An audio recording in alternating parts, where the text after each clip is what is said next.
Yo, what's up, guys? This is a Season 9 weapon tier list for Apex Legends, the current patch that we are in. I pretty much checked out YouTube to see if there was any up-to-date YouTube videos on which guns are strong right now and which guns are not. And to my surprise, I didn't really see anything, so I decided to make a video. The first video that I made on this, I made a little bit too long, so I decided to just record everything again, and now I'm gonna make it a little bit shorter, but straight to the point. And also, I have some damage visualization data so that you guys can see why some of the weapons are meta and why they're not. So let's go. The strongest weapon in the game right now is by far the EVA 8. And I think RoniDK on Reddit, on the competitive Reddit of Apex Legends, visualized this pretty well in this chart. The chart shows the different color armors you see right here, the horizontal dotted lines. The amount of time that it takes for a certain weapon, in this case EVA Massive Peacekeeper Mozambique Purple Bolt, to do enough damage to kill a person with that armor, and also how many shots it takes to actually kill that person. And as you guys see right now, the EVA 8 has a an almost vertical line going up here. 1 shot, 2 shot, 3 shot, 4. And you're actually already doing 250 damage if you do the maximum amount of damage. You don't have to ADS it at all. You just have to hip fire it. And it's very, very accurate, and you almost don't lose any movement speed. EVA 8 is by far the strongest gun in the game right now. We'll have to see if it gets nerfed in the next patch, which is Season 10. But until then, keep picking that weapon up. The other shotguns, if you see it, I plotted it all in here. Of course, you see that the other shotguns is the Mastiff. The Mastiff is also it takes 1 shot, 2 shot, 3 shot, and then you pretty much killed a person with almost 275 health if you do maximum damage. However, you do have to ADS those shots, and you have to hit all those pellets, and it is slightly harder than hitting with the EVA 8.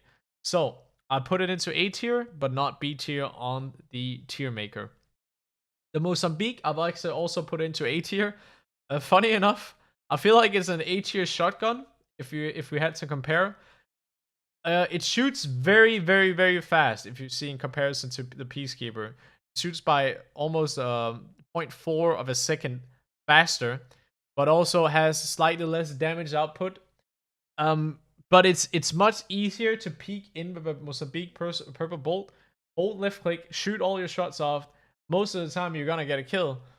While the Peacekeeper is very awkward. It shoots 1 shot at a time, and if you do have to reload, you have to reload the entire clip. Contrary to the Mastiff, of course, which you can reload 1 bullet at a time. So I've actually put the Peacekeeper into B tier on the shotgun tier. So I believe Flatline R301 has been meta weapons for a few seasons now. Well, honestly, since the start of the game, people have played R301, but it's only gotten nerfed, and it's one of those standardized guns that will just serve you really well throughout the game. Also with the Flatline, of course, Flatline is a little bit harder to use mid to long range, but you do have the Animal Receiver to compensate for that. Even though the Animal Receiver isn't the best attachment in the game, it's still sort of a substitute to running a D7 Scout if you want to farm those armors. I've also included the Prowler in the S tier, since Prowler is a very consistent SMG. You'll find it in airdrops. A lot of times you'll throw your main weapon away for it, and you'll frag out with it. There are rumors that the Prowler will become ground loot in the next patch, but they will nerf it as well, which just pretty much to add to the fact that it is an S tier weapon right now. It's definitely an S tier weapon right now, but on long range it does fall off a bit. Kraber is also an S tier weapon, but that speaks for itself. It's been like that throughout the entire duration of the game. Spitfire has gotten nerfed and nerfed and nerfed, but I still find it to be an S tier weapon. It is just too easy to play a weapon that has 55 ammo, and even more if you're playing Rampart. You can hip fire it easily. You can ADS it easily. It's a sniper. It's an assault rifle. and it's one of the best close range weapons in the game. So I still feel like it deserves the title of S tier. Bolt, I've also considered S tier because I feel like it's a little bit better version of the R9. So I put it into S tier. It's more consistent than R9. It's easier to use early game. You would typically run at Volt very late game, but more less often you run an R9 because R9 is very heavy on the economy. The amount of light ammo that you have. I know Hal needs all the light ammo in the world. And also you'll typically probably clip more people with the Volt in because it's just more consistent. So to some people's surprise, I've actually included the L-Star in S tier. I don't know if you watch my stream, you know the L-Star is probably one of the best guns in the game, and I keep asking pro players, me being a professional myself, I keep asking people, what do you guys think about it? And people are like, but it's good, but I wouldn't pick it over other guns, over entity guns. I actually pick it over other entity weapons. I feel like it's one of the more consistent guns right now. It's easy to use. You just need a scope and a standard stock on it, and it's fully equipped. Maybe for some late game situations, I would switch it out for a shotgun later on, like saying round 4, 5, and 6 in competitive. But for early game, I would definitely pick the L-Star pretty much any day. And I just included this damage weapon. The weapon damage profile is also Baroni DK on the competitive Reddit to show or to visualize how little time it actually needs to one clip someone. If you see here, from 2, it takes one shot, 2, 3, 4, 5, 6, 7, 8, 9, 10, 11, 11 and a half, whatever. In 1.1 seconds. You can one clip someone in 1.1 seconds. And this is not accounting for headshots. If you hit headshots with this gun, it is huge. Because what happened last patch is that assault weapons Flatline and RF1 had their headshot multiplier lowered a bit, but because the L-Star isn't considered an assault rifle, rather it's an LMG, it has higher damage output, when you hit a headshot. So that's why I consider it S tier, and I think it's very, very slept on right now, at least in the BR mode. In Arena, people have found out very, very quickly that the L-Star is probably one of the strongest weapons, and it only costs 550. You don't need a scope on it, which is why you're going to see a lot of Arena tournaments probably ban this gun, simply because it's not fun to play against. In A tier, I have included the two SMGs, the Alternator and the R9. I feel like the Alternator is a stronger weapon early game. Usually the 5 to 7 minutes before you get attachments, etc., and before you have enough ammo to run the R9, the Alternator is actually a much stronger weapon than the R9. Where the Alternator kind of falls off is long range situations because of the bullet travel speed and because it's harder to keep tracking people a little bit slower than the R9 and the Volt. Okay, the Volt and the R9, sorry, the Volt and the Alternator are kind of the same rate of fire, but Volt has a higher bullet travel speed because it's an entity weapon, so that's why the Alternator is slightly weaker. But it's still, Alternator is one of the best early game weapons out there. That's also why I put the R9 into A tier. It's not quite S tier. It has a couple of cons where the Bolt has more pros. Two sniper rifles that I've included in A tier is Charge Rifle and Longbow. Charge Rifle's been consistent throughout the last couple of seasons. It hasn't really had any changes made to it. However, the Longbow just got buffed. It got now from 55 to 60 damage, and it also has higher bullet travel speed, meaning it has just become a better overall sniper. Usually it had heavy ammo travel speed, which is the slowest in the game, but now it's slightly better, and I guess it more represents that it's now a sniper rifle. I've also included Turbocharge the Devotion, Turbocharge the Havoc. I think it speaks for itself. You let that rip onto someone up close or medium range, they are melting. They're melting. These two guns, they both require a lot of ammunition though, and also they fall off a little bit on the range, so which is why I'm not considering them an S tier, because as soon as you're a very mid, like long mid to long range, these guns, they don't become obsolete, but they become a little bit worse. Also, the hit shot multiplier on the Havoc has gotten nerfed. Plus, the hip fire on the Devotion has also gotten nerfed. So they're still A tier, definitely. Mastiff we already talked about. The G7 Scout I've considered A tier. And I was a little bit contemplating, is it an A tier or S tier weapon? But I ended up putting it in an A tier because they also nerfed the hip fire on it latest patch because it became a marksman rifle instead of a assault weapon or assault or sniper rifle. Assault rifle. Which is a little bit unfortunate. I really enjoyed playing it hip fire, because crouch at the same time and hit some really really nice shots.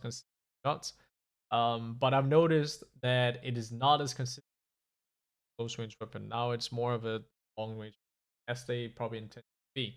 But it's still really good. Not S tier though.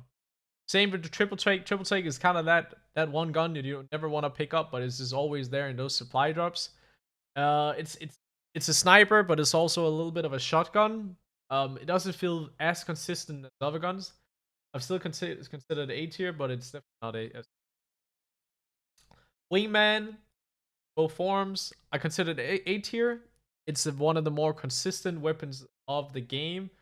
In terms of like damage output, you'll run a Wingman, out trading potential.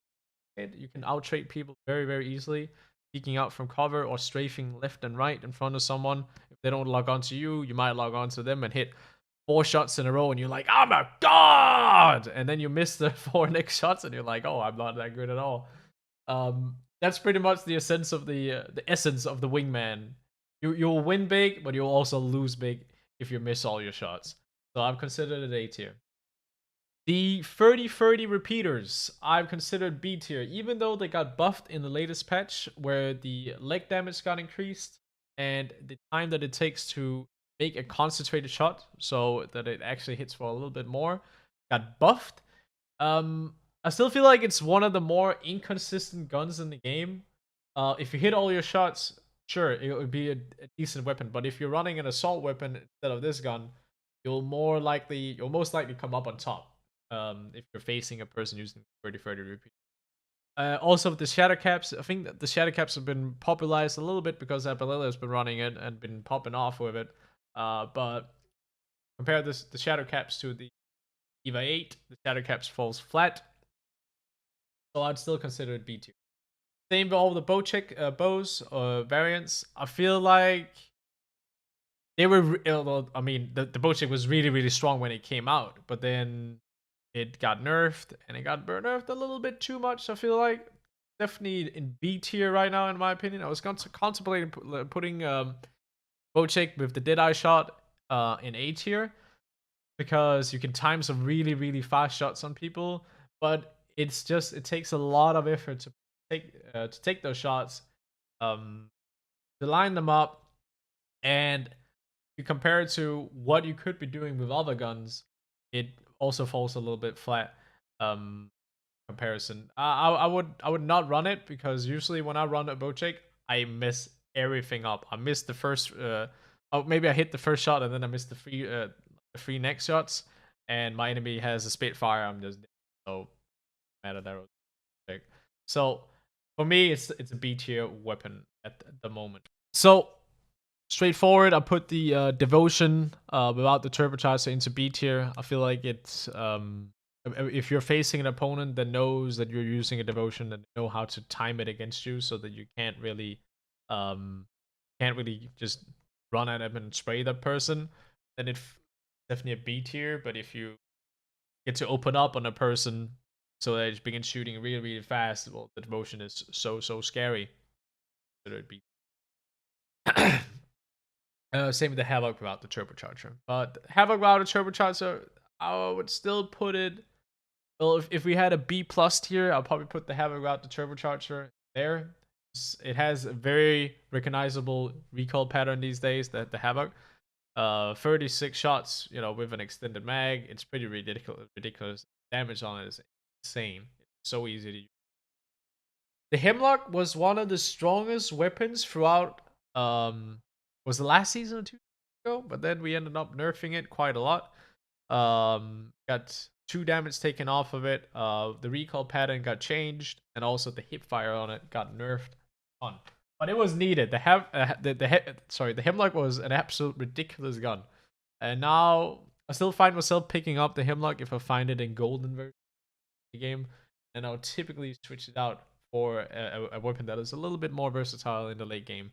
You know, a weapon that can both do long range but also short, like the Flatline RF1.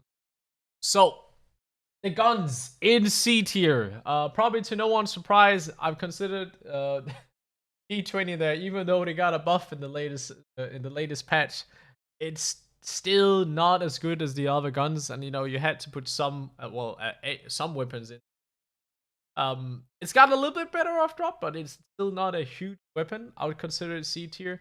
Same with V45. It's one of those guns that I'll probably switch out real quick if I find them. I'll pick up an Alternator, an R9, or an R31 if I light gun, maybe even a Scout over the V45. Even though you can get pretty good with the V45 if you have the attachment and if you know the recoil pattern on it. That's basically goes up and to the right, so you just use it. It's still a pretty decent weapon, but it's not as good as the others in my opinion. I've also put the Sentinel in the C tier. It is not the better option when you're looking at sniper rifles. It is the Call of Duty style weapon we're looking at here. You know, you reload, quick scope, but I've never found quick scoping that that good in this game. I never found it that good. They need to increase the rate of fire on the Sentinel for it to be considered a very, very good gun. At the moment, it's not there. Even with the Deadeye, I still don't feel like it really matches the Bocek's potential with the Deadeye. So I've actually considered it. I hope you guys enjoyed this short little tier list breakdown video. I could have made it a lot longer. I could also include a lot of gameplay. I don't think that's necessary. I think this explains it pretty well, and I hope you guys enjoyed the damage visualization too. Maybe you got some more insight about the weapons. Maybe you already knew what the meta was looking like right now. I hope you guys enjoyed the video regardless. Consider subscribing if you want to. There'll be more guide related videos coming out very, very soon, and also for the new season, of course. So thank you so much for watching, guys. Hope you have a beautiful. Until next time.